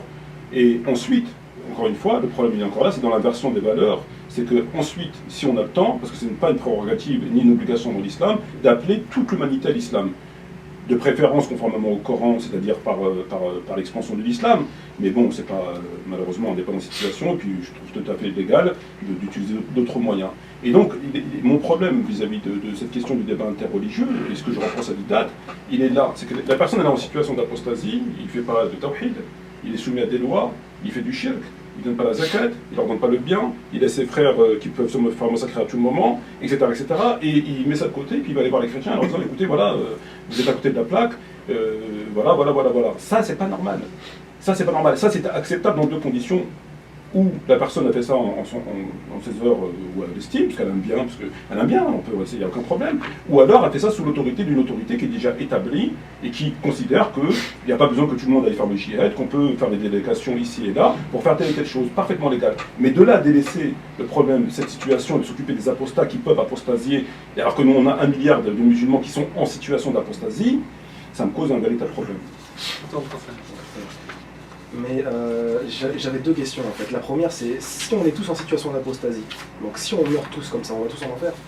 C'est la première question. Donc ça veut dire qu'en fait tout ce qu'on fait, ça n'a aucune valeur parce qu'il n'y a pas une gouvernance. Ça c'est un véritable problème théologique. Ça veut dire qu'en fait, tu peux même à ce moment-là dire, donc si on est des apostats, pourquoi pratiquer l'islam? Je ne pratique plus la prière. Pourquoi je vais m'évertuer à pratiquer la prière? En fait, ça ne marche pas. Donc je vais tout faire pour appeler, comme tu le dis, à un état de gouvernance, et à ce moment-là, eh ben, j'attends. Et s'il n'y a pas, je mourrai en fait sans prière. En fait, si tu veux, l'un ne marche, ça ne marche pas. Pourquoi? Rien ne t'empêche de faire tes obligations que tu peux appliquer. Si tu peux pratiquer ta prière, pratique ta prière. Si tu peux appeler à Allah, appelle à Allah. En fait, je te dis, je ne comprends pas la question en fait réelle. Quant à le fait qu'on n'applique pas de tawhid, mais comment ça on n'applique pas de tawhid? On le fait au maximum. On appelle à Dieu. Shirk, après ça dépend de ce que toi tu appelles shirk, ça dépend de ce que tu considères comme étant du shirk. En fait, c'est un très très long débat en fait. Mais en tant que tel, le débat interreligieux est légiféré.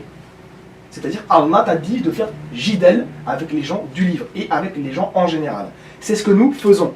Donc sur cela, tu ne peux pas dire, à part de dire que ce sont des versets qui sont abrogés, ce qui n'est pas le cas, à part dire que ce sont des versets abrogés, tu es obligé d'accepter cette chose-là. Et ben moi, c'est exactement ce que je compte faire et ce que je fais. Maintenant, comme je t'ai expliqué depuis le début, rien ne t'empêche de faire autre chose à côté. C'est tout. C'est pour ça que je dis qu'en fait, c'est un débat clos. Depuis le début, en fait, le débat il est clos. À toi la parole, mon frère, avec Mathieu.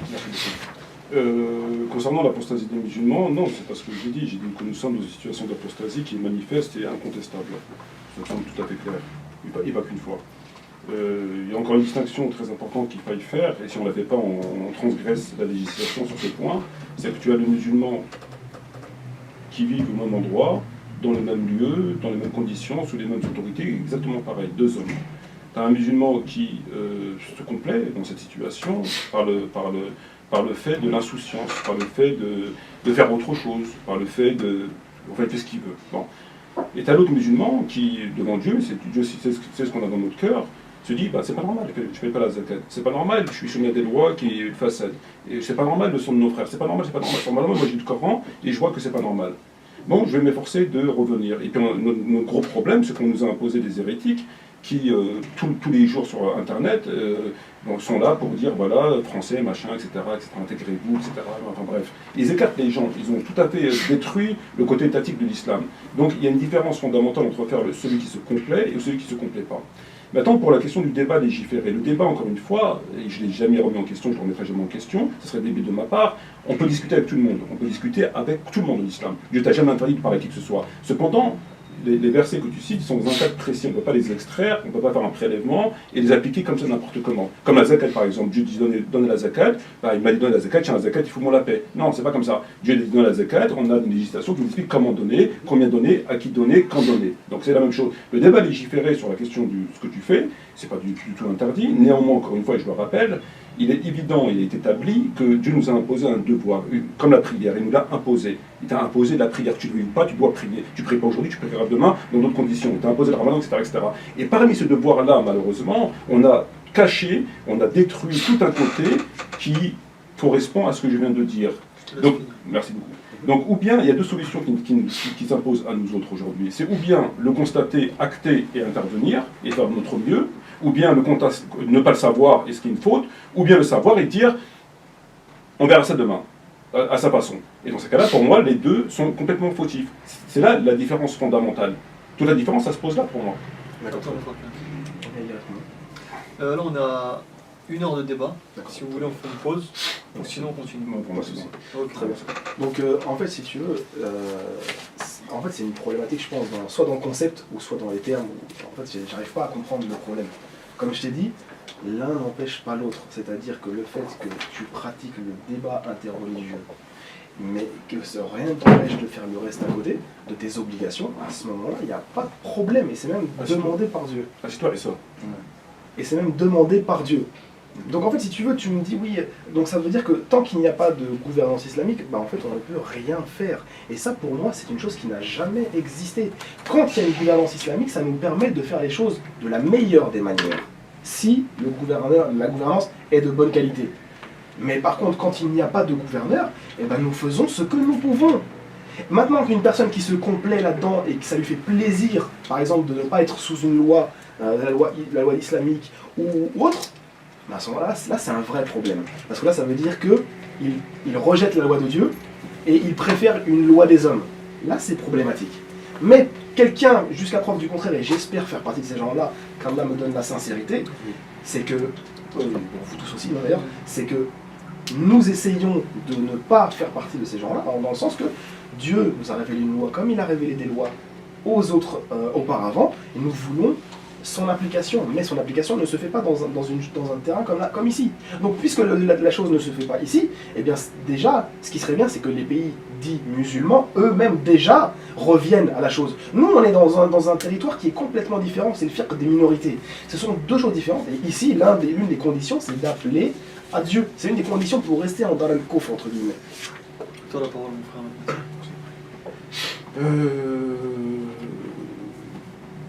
On va trancher ce problème ça évitera qu'on ne se batte trop dessus. Donc moi, ma position est très claire par rapport au débat interreligieux, même un débat avec d'autres confessions, c'est que si, et Dieu sait comme moi-même ce que tu fais, si tu t'organises de façon à remplir tes obligations autant que possible, parce qu'on a besoin aujourd'hui de toutes les forces, de toutes les vitalités, de toutes les énergies et la question financière pour justement sortir de là, il se trouve malheureusement qu'il n'y a quasiment personne, tout le monde est affairé à son problème. Et donc, si tu t'affaires sincèrement et avec force et vitalité à revenir et à sortir de la transgression et du péché dans lequel nous sommes tous, et qu'à côté de ça, tu fais ce que tu fais, moi, ça me cause pour moi, le débat, il est clos. À la seule et unique condition que tu fournisses les énergies nécessaires, parce qu'on est très peu à le faire, pour revenir à ça. Ça, c'est un premier point. Maintenant, question par rapport aux chrétiens. Quand je dis qu'il n'y a pas de chrétiens, effectivement, il n'y a pas de chrétiens. Donc à qui parler puisqu'il n'y a pas de chrétiens? Ce n'est pas le chrétien au sens musulman. Aujourd'hui, on dit 1 milliard de musulmans. Bon, 1 milliard de musulmans, on ne les voit pas beaucoup. Bon, 1 milliard de musulmans, aucun État islamique, il n'y a rien. Bon. Donc on retombe sur les signes de la fin des temps où le prophète parlait de chrétiens, il parlait de musulmans avec des guillemets. Il y a 6% des Français qui vont à la messe. Il y a 6% des Français, le plus souvent je pense que c'est des vieux, enfin des personnes âgées, qui vont à la messe. Le terme chrétien, quand il est employé dans ma bouche, il n'est pas employé au sens musulman. Si je dis il est musulman, moi, quand je dis lui il est musulman, ça veut dire il est musulman au sens que moi j'ai ma compréhension du Coran. C'est-à-dire que je reconnais son statut de musulman. C'est pas juste musulman parce qu'il m'a dit qu'il est musulman. C'est-à-dire que je ne peux pas lui donner son statut de musulman, c'est bien, son sang il est haram, parce qu'il est musulman. Même s'il ne fait pas son devoir, il est musulman, je lui accorde. Maintenant, si j'ai quelqu'un devant moi comme Tariq Ramadan, qui vient contredire la charia, etc., et pour moi, il n'est pas musulman. Qui fasse pas, pour moi, ce mec-là, il n'est pas musulman. Quand je dis chrétien, c'est exactement la même chose. À l'époque des croisades, à l'époque du chrétien qui suivait sa Bible, cette époque, elle est révolue. Aujourd'hui, les gens suivent le code pénal. Aujourd'hui, 99% des Français suivent le code pénal. Donc le chrétien, à part le curé de la paroisse, où leur seul combat c'est souvent la pédophilie, n'existe pas au sens chrétien, au sens strict du terme, c'est-à-dire comme on l'entend en tant que musulman, pas chrétien entre guillemets. C'est pour ça que je disais qu'il n'y a pas de chrétien au sens des croisades où les gens sont accrochés à la religion comme des musulmans qui sont accrochés au Coran. Les deux ont perdu. Les musulmans ont perdu, les chrétiens ont perdu. Donc c'est dans ce sens-là. Donc pour nous, c'est plus un défi pour la chrétienté, notamment en France, avec 6% des gens qui vont à la messe. Bon, à part Johnny Hallyday, Philippe de Villiers ou le chrétien du Coran, moi je vois pas beaucoup de chrétiens. Ils sont chrétiens comme ça, quoi. Ils sont chrétiens pour la forme ou... Après, bon. Donc comme je t'ai dit, pour moi, cette parole-là, elle contredit le Coran. Allah, dans la Sourate 3, 55 et 5, 14, te dit qu'il y aura des chrétiens jusqu'à la fin des temps. Donc il y en a. Donc dire qu'il n'y a pas de chrétiens, ça contredit le Coran. Deuxièmement, 6% qui vont à la messe. Mais la messe, c'est quoi? La messe, c'est catholique. Et après, t'as plein d'autres groupes. Qu'est-ce que tu fais surtout? Parce que les catholiques, pour l'instant, ils sont en repos. Pour l'instant, ils sont en Shabbat. Ils sont voilà, comme ça, ils dorment. Mais par contre, tu fais quoi des autres qui, justement, comme les évangéliques, ou d'autres, les témoins de Jéhovah, etc., qui eux sont sur le terrain, et qui du matin au soir torpillent les musulmans. Et je peux t'assurer que les ambiguïtés, il y a des centaines de sites qui existent juste en France pour enlever la foi des musulmans sur nos sources, sur notre patrimoine, etc. Ces gens-là, ils travaillent et ils bossent jour et nuit. Donc ces gens-là, il faut pouvoir y faire quelque chose. Et justement, c'est ça que... Moi, je comprends pas. J'aurais même voulu que tu aies un autre état d'esprit, que tu nous dises, c'est bien ce que vous faites. C'est bien ce que vous faites. Comme tu as dit, tant que vous faites le reste, eh ben c'est bien. Pourquoi? Parce que vous essayez au moins de faire quelque chose, ce que les autres ne font pas. En général, les prédicateurs, tu sais très bien comment ça marche, ils parlent de choses voilà, qui n'ont pas vraiment de grands liens pour sauver les âmes des musulmans. Ça, j'en suis tout à fait conscient et je suis même tout à fait d'accord, et c'est une réalité. Et moi, le fait qu'un inconnu comme moi, parce que c'est une réalité, et toi et moi, on est des inconnus. À partir du moment où des inconnus comme nous montent pour pouvoir rappeler ces choses-là, c'est qu'il y a un problème. Et ça, c'est vrai. Donc, le fait que moi, je viens pour faire des rodos, des réfutations à des non-dieux, c'est pas à moi de le faire. C'est aux savants de le faire. Mais les savants ne le font pas. Ils sont affairés à d'autres choses. Les prédicateurs, encore pire. Donc en fait, si tu veux, notre problématique, elle est là. C'est que je veux faire. Peut-être que je suis sincère, peut-être que je ne le suis pas. Peut-être que je ne sais pas la bonne méthode, etc. Mais je fais ce que je peux pour pouvoir aider la communauté musulmane sur ce point-là. Mais rien ne m'empêche de faire le reste. Donc... les chrétiens, comme tu les as définis, c'est pas la définition que le Coran en donne. Le Coran ne donne pas cette définition des chrétiens, que quoi c'est que les croisades, etc., qui s'étaient accrochés à leurs monuments, etc. Non, c'est pas ça. Justement, c'est ça la problématique. Le Coran ne donne pas cette définition-là, puisque justement, il te dit qu'il y en a jusqu'à la fin des temps. Donc, si tu me dis qu'il n'y en a plus, c'est qu'il y a un souci dans ta compréhension du terme nasara. À toi la parole. Écoute, moi je n'ai pas la science infuse, donc j'essaie de comprendre le Coran à la lumière du Coran, à la lumière de ce que j'ai appris. Et moi je peux te confirmer que le chrétien, il n'y en a plus. et ça contredit en rien le Coran, parce que, encore une fois, nous tombons dans la même logique qui veut que des musulmans, il y en aura jusqu'à la fin des temps, jusqu'à la fin du temps, il y en aura. Mais entre musulmans au sens légal du terme et musulmans au sens couscous, ce sont deux choses différentes. Et moi, pardonne-moi, mais je ne peux pas considérer qu'un musulman au sens couscous, qui va, d'ailleurs on m'a dit, par exemple, Bouteflika est musulman, il va tuer des musulmans, il est musulman. Bon, l'autre débat, les musulmans, on est toujours musulman, on est toujours le musulman de quelqu'un, ou on est toujours le mécréant de quelqu'un. Donc moi, encore une fois, c'est dans ma rhétorique, au sens légal du terme, qu'est-ce qu'un musulman, qu'est-ce qui n'est pas un musulman. Les chrétiens, pour moi, n'existent plus au sens de la chrétienté. Donc la chrétienté, pour moi, c'est le fait qu'ils soient accrochés à leurs livres, et qu'ils ont, c'est pas que les croisades, mais qu'ils ont, comme il avait des musulmans à une certaine période, chose qui se perd aussi avec nous. Ça, c'est un premier point. Donc, pour moi, il n'existe plus. Moi, le choix que tu as fait dans ton débat de cette discipline, du débat interreligieux, c'est un choix, à mon sens, à moi, mais tu vas me répondre sur cette question, qui est fait non pas après examen des textes, mais un choix que tu as fait de façon tout à fait personnelle. Puisque tu l'as fait d'après tes propres propos, 2 ans après ta conversion à l'islam. Une fois que tu t'es converti à l'islam, 2 ans après, tu as choisi cette discipline. Or, il se trouve qu'il faut beaucoup plus de temps pour savoir où est notre orientation. Moi, il m'a fallu 10 ans pour savoir quelle était mon orientation. Aujourd'hui, si je suis ici, et si je fais ce travail-là, et s'il m'arrive tous ces problèmes-là, c'est pas parce que j'ai décidé qu'un beau jour, je vais aller critiquer les prédicateurs du système, ou un beau jour... Non, c'est parce que, en lisant le Coran, en lisant la Sunna, après au moins une décennie, j'ai compris que le chemin, il était ici. Donc, c'est pas un chemin comme à la Didat. Didat, les propos de Didat, qu'est-ce qu'il dit Didat? J'ai lu un de ses fascicules. Il a commencé le débat interreligieux, lui-même le dit, dont son père tenait une boutique, et il y a un chrétien qui est venu, voilà, machin, etc. Donc lui, ça l'a déplu. En quelque sorte, il s'est senti mal, etc., etc. Et il a choisi le débat interreligieux. Et donc, pour mettre... voilà. Donc c'est un choix personnel. C'est-à-dire que il a vécu une situation qui l'a poussé à faire ce travail-là. Mais ce n'est pas un choix scientifique. Est-ce que le Coran lui a demandé de faire ça? Non. Est-ce qu'il va être interrogé par rapport à ce qu'il a fait ou ce qu'il n'a pas fait? Évidemment que oui. Donc ce n'est pas le Coran qui lui a demandé. Oui, merci beaucoup. C'est lui-même qui a... Il est là le problème. C'est qu'on fait des choix qui sont dus pas pour toi, mais par exemple les prédicateurs, ils sont dus à leurs intérêts personnels, parce qu'ils veulent gagner de l'argent, ils veulent passer à la télévision, et chacun fait ses choix en fonction de ses intérêts ou de ses envies. Mais il faut faire le choix par rapport à ce que Dieu nous demande, et non pas par rapport à nos envies ou par rapport à, moi encore, ce qui n'est pas ton cas, un intérêt personnel. Tout à fait. Ça, je suis d'accord. Après, on ne peut pas rentrer dans le cœur des gens pour dire oui, cette personne-là, elle fait cela ou un intérêt personnel, puisqu'en fait, on n'en sait rien jusqu'à preuve du contraire. Donc bon, je ne vais pas rentrer dans les procès d'intention des gens ou sur savoir comment ils réfléchissent et voilà. Donc, les chrétiens accrochés. Mais les chrétiens accrochés existent toujours. Peut-être que tu ne connais pas le terrain qui fait que tu crois à cette chose-là. Mais des chrétiens accrochés, crois-moi qu'il y en a énormément qui viennent, qui brandissent la Bible et qui vont te faire des problèmes dans la communauté musulmane. Et ça, il faut que tu le comprennes et que tu vois sur la toile, par exemple, ou sur YouTube, c'est infesté de ces choses-là. Et les musulmans, n'oublie pas qu'ils passent leur journée à ça. YouTube, Facebook, autre chose. Ce qui fait qu'en fait, si tu ne protèges pas ces plateformes-là, bah, tu fais qu'en fait, plein de gens ont des waswas, des choubouettes, ils sont pas bien. Et c'est pour cela que je te dis que en fait, ce qu'on essaie de faire, tu devrais le louer dans ce sens-là. Deuxièmement, quand tu m'as dit oui, après 2 ans, je me suis mis à cette chose-là. Oui, alors il faut que tu reviennes dans le contexte aussi. À l'époque, dans les années, tout début des années 2000, il n'y avait pas ces enseignements en fait. Ça n'existait pas de parler de Khilafah, de Sharia, ça n'existait pas. Il y a 15 ans, on ne parlait pas de ces choses-là. On parlait à peine de faire la prière, etc. C'était des choses très simplistes. Tout comme par exemple changer mon nom, mon prénom. Moi, si ça aurait été maintenant, je ne l'aurais pas changé. Parce que c'est pas une obligation. Mais à l'époque, on ne parlait pas de ces choses-là. Non, il faut que tu fasses ça, etc. En fait, si tu veux, ce que je veux dire, c'est qu'il y a eu une évolution. C'est vrai qu'entre 2000 et 2017, l'islam en France a évolué. Dans quel sens? Est-ce qu'on peut dire que c'est bien ou pas bien? En tout cas, il y a eu une évolution. C'est-à-dire qu'il y a la jeunesse qui est revenue à l'islam. Maintenant qu'ils le fassent pas de la bonne des manières, ça c'est à... Après, ça c'est encore à débattre. Mais ce que je veux t'expliquer, c'est que on voit de l'évolution et on devrait dire déjà, alhamdoulilah, qu'il y a cette évolution-là. Je te dis pas que c'est waouh, génial. Mais au moins que on salue quand même cette avancée, et pourquoi pas ne pas continuer à avancer. Et nous, on essaye de protéger cette avancée sur en fait, mettre des barrières autour. voir qu'ils ne viennent pas prendre nos sources et les tourner n'importe comment. Après, c'est des amateurs, comme tu as dit ici, Bachilou Kacha, mais ça c'est un parmi 100 000 qui existent.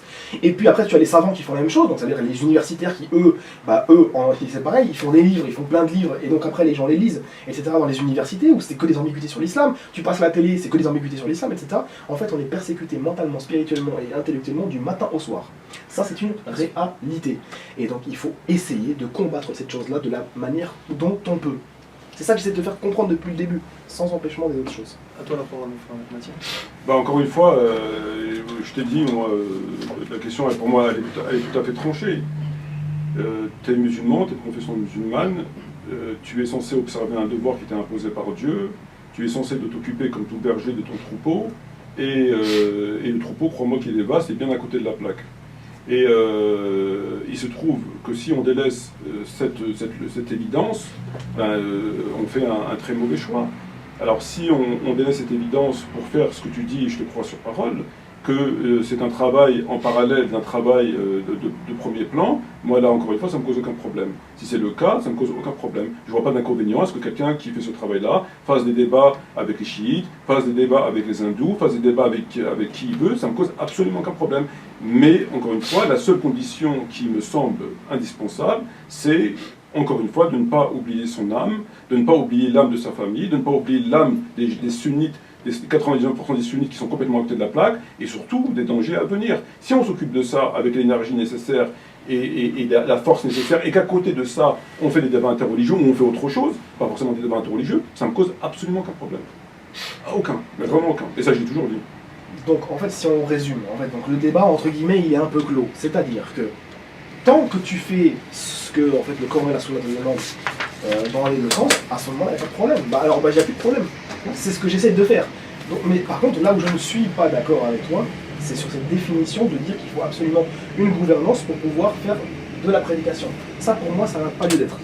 Deuxièmement, le fait que nous fassions ce que nous pouvons, surtout dans un firq des minorités, on devrait se dire, là au moins on fait des choses, et encourager ces choses-là, au lieu de toujours essayer de les piétiner ou de leur tirer dessus et de les tacler. Je pense qu'au contraire, il faut privilégier cette chose-là, et comme je t'ai dit, sans oublier le reste. Toi tu fais un travail, on peut être d'accord ou pas d'accord, mais tu le fais. Et on devrait te saluer sur certains points qui sont conformes au Coran et à la Sunna.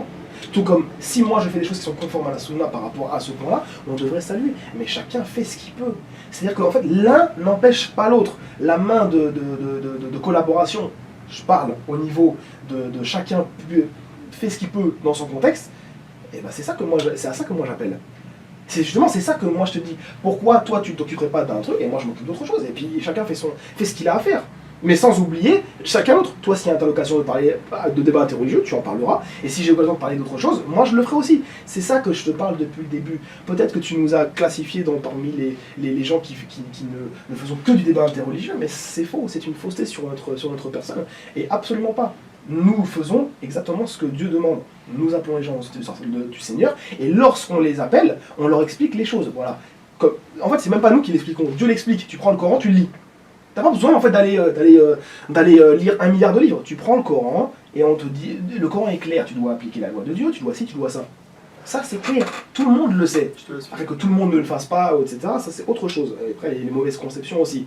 Mais en tout cas dans notre système, etc., on n'a pas à les appliquer. Donc puisqu'on n'a pas à les appliquer, et voilà, on fait ce qu'on peut dans l'application des choses.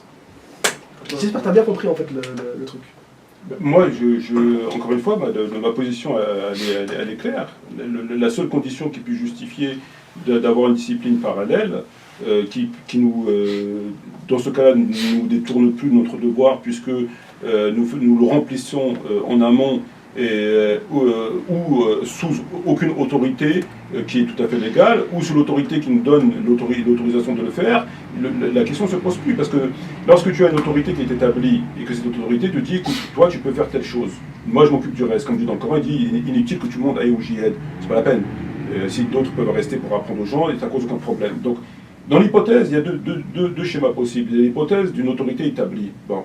Quand tu as une autorité établie, cette autorité n'a pas besoin de toi pour le travail du premier plan, de la nécessité absolue, du sang, etc., etc. Il te dit, bon, tu peux, il n'y a pas de problème, vas-y, comme un peu à l'armée. À l'armée, il y a des réservistes, etc. Et puis on dit, bon, tiens, on donne une permission, il n'y a pas d'urgence, tu peux rentrer chez toi et voir ta femme, etc. Cependant, s'il y a eu urgence, on dit, tu bouges pas. On peut être attaqué, on va faire quelque chose, personne ne bouge de la caserne. C'est exactement la même chose. C'est-à-dire que tu as une autorité qui est établie, qui te dit, écoute, vraisemblablement tu excelles dans ce domaine, vas-y, aucun problème, à la limite je te finance, et vas-y. Ça c'est l'autorité.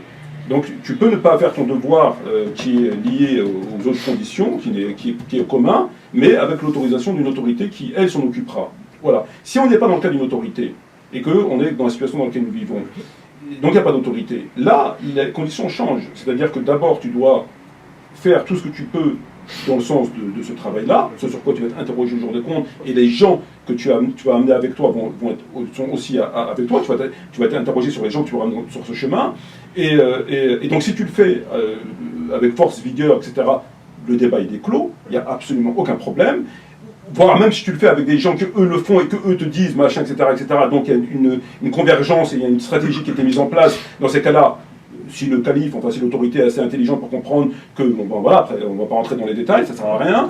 Et merci. Et dans l'autre hypothèse, enfin la dernière hypothèse, c'est que s'il n'y a rien, comme il y a aujourd'hui rien, et que chacun y va de son coup de truc, là ça cause effectivement vraiment un gros problème. Voilà. Tout à fait. En fait, moi je pense que d'ailleurs, en guise de conclusion, c'est que. Vous voulez conclure? Bah oui, parce qu'en fait, ce débat pour moi il est clos. Ça veut dire qu'en fait, c'était un problème de dénomination et de concept. C'est-à-dire qu'à partir du moment où tu fais les deux choses, le débat n'a plus lieu d'être. J'essaie de faire les deux choses à mon niveau comme je peux, etc. Donc le débat est clos. Donc je ne suis plus concerné par les 10 points qui font que c'est une hérésie ou que c'est haram. Donc pour moi, le débat est clos. C'est bon?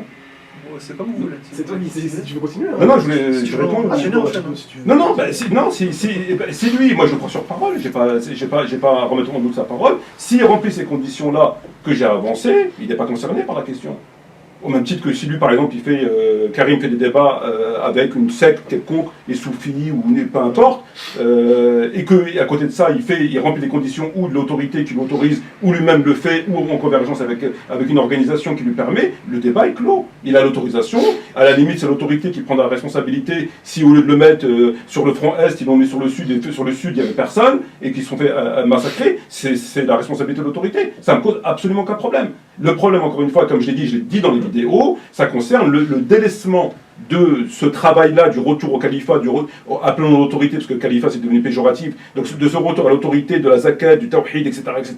Donc on met tout ça de côté, comme a pu le faire Ahmed Didat, rahimallah, et qu'on s'occupe des chrétiens, parce qu'ils sont égarés. Alors que déjà, on devrait s'occuper de notre âme, de notre troupeau, des sunnites qui sont complètement côté de la plaque, du danger qui arrive, il arrive le danger. De toute façon, la guerre mondiale, il n'y a pas besoin d'être Nostradamus pour savoir qu'elle arrive à grands pas, et voilà. Donc si lui, il considère, et moi je crois sur parole, je ne remets aucunement sa parole en doute, et qui me dit non, t'inquiète pas pour moi, je fais. Il ne pas, il est clos. Moi, je n'ai pas à remettre en doute sa question, j'ai ni les compétences, ni l'autorité pour remettre en question sa parole. S'il le fait, pour moi, le débat est clos, je crois sur parole. Et c'est mon devoir de le croire sur parole. Je n'ai pas à chercher la petite bête en disant non, tu ne le fais pas. C'est pas de mon ressort. Moi, quand je parle du débat interreligieux, encore une fois, je ne disais pas Karim al-Hanifi. Dans le débat, j'ai fait une vidéo pour expliquer pourquoi le débat, il sera appliqué n'importe qui. Je vise Didat. Avant lui, il y avait eu Didat. Donc moi, je parle de l'idée du débat interreligieux qui consiste à faire tel travail et délaisser tel travail, etc., n'est pas conforme à la religion. Mais ça concerne tout le monde. Ça ne concerne pas que lui ou son activité. Donc si les gens ne se reconnaissent pas dans ce que je dis, et qu'ils disent non, mais t'inquiète pas pour moi, t'inquiète pas. Il n'y a pas de problème, je m'inquiète pas. Le débat est clair. Mais par contre, une personne qui viendrait face à moi et qui me dit écoute, moi je parle qu'avec les chrétiens, je m'occupe qu'avec des chrétiens, et tawhid des machins, c'est pas mon problème. Je le fais pas, et puis on verra ça plus tard, j'ai pas le temps. Bon, voilà, pour moi, oui, ça me cause un véritable problème là, effectivement. De toute façon, là, on arrive à un point de convergence, et sur cette chose-là, de toute façon, il n'y a pas de débat. C'est-à-dire que le Coran est clair. C'est-à-dire que dans l'appel au Seigneur et dans l'appel de ces choses-là, tu les appelles à un islam authentique. Maintenant, la problématique, c'est que de nos jours, ce que tu soulèves énormément, et que l'Occident commence à le prendre en considération. C'est-à-dire que on a un problème de discours. Les non-musulmans, maintenant, ils lisent nos sources. En lisant nos sources, ils se rendent compte que ce qu'on dit, c'est en fait un peu différent de ce que nos sources disent. Donc en fait, si tu veux, c'est fini, enfin, il n'y a plus cette histoire de quand il y a un enseignement, les non-musulmans ne savent pas ce qu'on enseigne. Non, c'est faux. Le Coran, tu le lis, tu as compris, c'est bon, tu sais qu'il y a une loi divine pour les musulmans, ils doivent l'appliquer, bon, point, c'est comme ça. C'est vrai que la problématique, c'est le discours qu'on a. Le discours, s'il est orienté pour ne pas montrer ça aux non-musulmans, c'est là où ça pose un vrai problème. C'est-à-dire que ça, c'est une forme de double discours. C'est-à-dire qu'avec les musulmans en discret, je vais peut-être parler de certaines choses, encore c'est même pas sûr qu'on le fasse, mais à la télé ou autre dans les conférences et tout, je dis un discours lisse qui va dans le sens que certaines personnes ou autorités voudraient que nous ayons. Non, ça ne marche pas comme ça. C'est-à-dire que les non-musulmans maintenant, eux-mêmes ils ont compris et ils nous l'envoient au visage. Regardez, votre Coran et votre Sunna, elle dit ces choses-là, pourquoi vous nous dites le contraire? Et concrètement, c'est vrai que pour moi, c'est une réalité, beaucoup de prédicateurs actuels ne sauraient pas répondre à ces choses-là, où ils vont devoir faire la taqiyya, ou alors ils vont devoir cacher les choses, etc. Mais de nos jours, c'est bon, c'est clair. Tu prends le Coran, la Sunna, voilà, on a besoin, enfin, les musulmans sont gouvernés par un gouverneur, comme je t'ai dit depuis le début, chaque pays est gouverné par un dirigeant, donc pourquoi est-ce que les musulmans n'auraient pas cette chose-là? Il y a une loi islamique pour les musulmans, il y a des lois, la démocratie par exemple, avec les lois françaises, ou lois péruviennes, ou lois de n'importe où. Donc eux ils les appliquent, pourquoi nous on ne pourrait pas appliquer dans notre pays ou notre région qui est gouvernée par nous-mêmes ces lois-là, etc. Comme les juifs eux-mêmes ont l'ordonnance de le faire s'ils ont leur territoire, d'ailleurs c'est une des choses, hein. C'est une des règles, comme ça, bon, que je l'apprenne ou pas c'est autre chose, mais s'il y a reconstruction du temple de Jérusalem, tout ce qui était à l'époque redevient applicable. Les peines légales, etc. Ça se remet en place. Donc concrètement, en fait, ce qu'on nous reproche à nous, pourquoi on ne le reproche pas aux enfants d'Israël et aux Juifs? C'est le même système. Donc moi je conclurai là-dessus de dire que voilà, maintenant il faut essayer d'arrêter de cacher nos sources, dire la vérité de manière claire et sans forcément que ça rentre en problématique avec notre prédication. Tu dis les choses et de toute façon les non-musulmans le savent. Donc tu ne vas pas inventer une nouvelle chose. La parole, mon frère. Vous voulez conclure, Inch'Allah, peut-être Ouais, une conclusion on va conclure, mais c'est quoi les choses que les musulmans cachent aux yeux des chrétiens, tout ça, dans le sens que, par exemple, c'est vrai que la prédication en général que les gens font, si tu regardes bien, c'est toujours, on te parle d'amour, on te parle de bon comportement, etc. Ouais, c'est une chose, mais c'est vrai que le contraire, nos sources te disent ce que tu as soulevé. Autrement dit, les musulmans, ils ont une loi. Après, elle n'est pas applicable dans un pays non musulman, mais c'est juste le concept de savoir que les musulmans, ils ont une loi appliquée, ils doivent être gérés par un gouverneur, ils doivent avoir un territoire où ils peuvent appliquer les lois, etc. Mais ça, c'est le Coran et la Sunna. Donc en fait, si tu veux, il n'y a aucun problème par rapport à cela. Moi, c'est ça que je comprends pas. C'est ne pas dire les choses. On n'a pas dit de rentrer en conflit avec l'autorité, etc. Ici, tu dis les choses comme elles sont enseignées. Tu vas n'importe où, hein, que ce soit au Conseil d'État ou autre, ils connaissent le Coran, ils l'ont lu. Hein. Ils connaissent nos sources. Donc concrètement, tu peux aller devant eux et ils vont te dire, mais regardez, ça existe dans vos sources. Est-ce que c'est à cela que vous appelez? Donc en fait, le problème, il est là. C'est que tu vas arriver, tu viens te faire ton bisounours, etc. Tu as l'aspect de la prédication qui doit être bien ordonnée, etc. Mais il ne faut pas aussi se renier. Autrement dit, on a ces choses-là qui existent dans nos sources, il faut en discuter. Et moi, même dans mon CRRC, s'il y a des non-musulmans qui s'inscrivent, je vais parler de ces choses-là, voilà, mais je ferai du firq, entre guillemets, comparé sur ces choses-là. Donc voilà, les enfants, comme j'ai fait avec toi là. Les enfants d'Israël ont une loi, etc. Ils doivent l'appliquer, les conditions, etc. Les musulmans aussi, etc. Mais il me semblerait qu'eux, ils renient tout ça, ils veulent plus l'application, tout ça. Ça, c'est, on va dire, c'est parce qu'il y a deux types, en gros, d'enfants d'Israël et de juifs. Tu as les orthodoxes qui, eux, veulent revenir à toutes ces choses-là, puisqu'en fait, c'est la foi juive. La foi juive t'enseigne, tu prends n'importe quel livre, hein, de Moïse Maïmonide ou autre, sur les traités de la foi, c'est qu'à partir du moment où tu as le temple qui est reconstruit et le Sanhédrin, donc le tribunal qui est appliqué, les lois redeviennent applicables, etc. Donc en fait, si tu veux, les juifs sont comme ça maintenant. Après qu'il y ait les juifs qui ne veulent pas cela, ça rejoint les musulmans qui ne voudraient pas appliquer les peines légales dans un territoire islamique. Donc en fait, si tu veux, c'est ça le problème. C'est-à-dire que notre enseignement doit être cela. Un musulman doit croire, c'est dans sa croyance, qu'il y a une loi. Cette loi-là, elle doit être appliquée lorsqu'il y a un pays musulman. Tu peux intervenir quand tu veux. Moi, parce que la discussion. C'est fini le débat. C'est tout. Donc c'est tout. C'est nos sources qui disent cela. Voilà, j'ai même pas besoin de le dire en fait, à la personne. Je lui montre, tiens, lis le Coran, il doit tomber dessus tout seul. Et c'est sur quoi il va devoir tomber, puisque juste tu lis la sourate Al-Maïda, tu as l'application de la loi des enfants d'Israël, l'application de la loi des enfants d'Ismaël, entre guillemets. Absolument. Barakallahu fik. C'est J'espère en tout cas qu'on a été un peu plus clair, que voilà, parfaitement clair. les raisons que tu avais invoquées peut-être ne nous concernent pas, Inch'Allah, on espère qu'elles ne nous concernent pas, en tout cas, Inch'Allah, parce que je vous ça veut souhaite. dire qu'on est dans les raisons, etc. Donc, voilà. Fiche. C'est bon, vous avez conclu tous les deux. Débat clos. Barakallahu fikum pour ce Débat débat. clos. Je pense que les choses sont un petit peu plus Ils claires. sont parfaitement clairs. C'est Donc, on parfaitement termine clair, ici, Inch'Allah. très amical, il y a absolument Bien qu'à sûr, prendre. on a fait ça bien.